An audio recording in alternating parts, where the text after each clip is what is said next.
आपल्याला करायची. ठीक आहे. आता 42,311 बरोबर ना.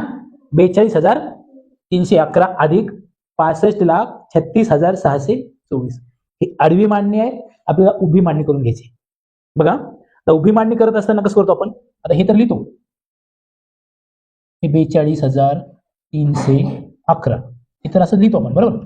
आणि काय करतो परत हा 65,000 आहे ना, आपण असं लिहायचा प्रयत्न करतो. 65,000 65,36,624 आणि आपलं गणित चुकतं. ठीक आहे. असं लिहायचं नाही. असं लिहायचं का तर नाही. कसं लिहायचं मग बघा, हे एककाखाली एकक, इकडचा एकक कोणता आहे, इथला एकक 1 आहे, इथचा एकक 4 आहे. दशका खाली दशक लिहायचा हे 2, शतकाखाली शतक लिहायचा 6, हजाराखाली हजार लिहायचा 6, 10,000खाली 10,000 लिहायचं हे किती 3, आणि पुढे हे जे 5 इथं 5 लिहा आणि इथे 6 लिहा. दोघांच्या मध्ये अधिकचं चिन्ह द्या आणि बेरीज करा पोरांनो. ठीक आहे. 1 आणि 4 5 होतात, 1 आणि 2 3 होतात, 3 आणि 6 9 होतात, 2 आणि 6 8 होतात, 4 आणि 3 7 होतात, आणि हे 5चा 5 6चा 6.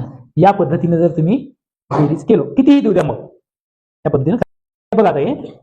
आता हे आडवी बेरीज आहे, याला उभं करून घ्यायचे आपल्याला. 22 अधिक 6,047 अधिक 3,84,527. आता याला उभं करत असताना पोरांनो हे 22चे 22 लिहून घ्या आधी. ठीक आहे. तर याच्यानंतर इथं अधिकचं चिन्ह द्या. राहू द्या अधिक चिन्ह त्यापेक्षा. आता हे 6 इथं लिहायचं नाही, इकडे एककाच्या ठिकाणी काय लिहायचं 7, म्हणजे 2च्या खाली 7, 4 कोणाच्या खाली ह्या 2च्या, मग इकडे 0 येईल आणि इकडे येईल 6. या दोघांच्या मध्ये अधिकचं चिन्ह द्यायचं. आता हे 3 डायरेक्ट इथं लिहायचं का नाही, हे 7 लिहायचं पहिल्यांदा इथे 7, त्यानंतर हे 2, त्यानंतर हे 5, त्यानंतर हे 6च्या खाली 4 येईल म्हणजे हजाराच्या खाली 1000 8, त्यानंतर 3 बरोबर आहे ना. आणि ह्या दोघांच्या मध्ये अधिकचं चिन्ह द्यायचं आणि यांची करायची बेरीज.